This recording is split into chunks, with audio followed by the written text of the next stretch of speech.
What if I told you everything you believe in is already dead?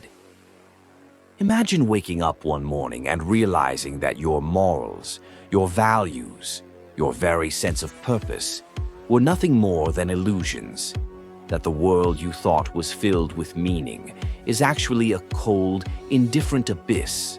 No divine justice, no eternal truth, no higher purpose, just nothing. This isn't a dystopian fantasy.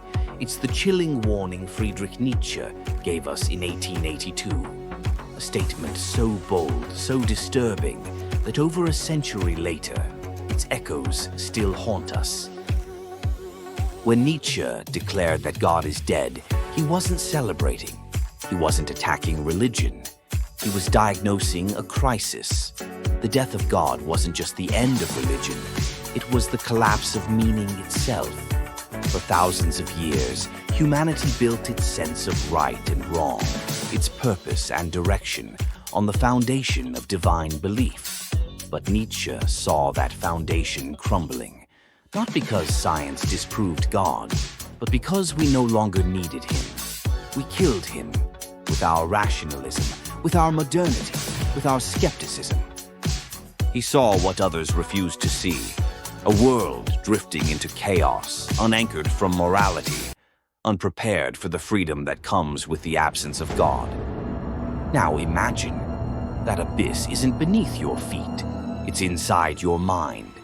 Religion once acted as humanity's safety net. It told us what mattered.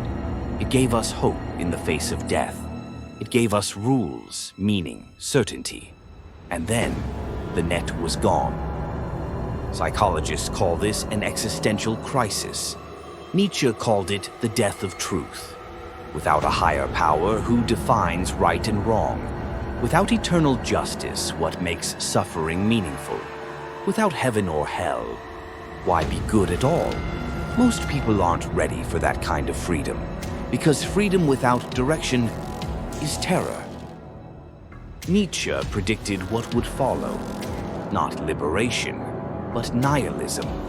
When God dies, people don't become enlightened, they become lost, and in their desperation they cling to substitutes. Politics becomes religion, pleasure becomes purpose, consumerism becomes salvation. But these are hollow idols, the void remains. Nietzsche feared that in the absence of meaning, humanity would descend into madness. And tragically, he lived that descent himself, alone, ill and misunderstood. A prophet screaming into the abyss, a mind too powerful and too early. He believed that a new kind of human could emerge, one who didn't collapse under the weight of freedom, but rose above it. Someone who creates their own values, their own purpose, their own meaning. He believed that a new kind of human could emerge, one who didn't collapse under the weight of freedom, but rose above it. Someone who creates their own values, their own purpose, their own meaning. He called this figure the Übermensch, the overman, a person strong enough to face the abyss and say, I will build something from nothing.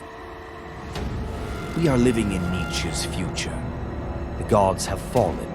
The old truths are fading. But the question remains, will you let the void consume you? Or will you confront it and create meaning of your own? Because in a world where God is dead, only those who become their own creators can truly survive.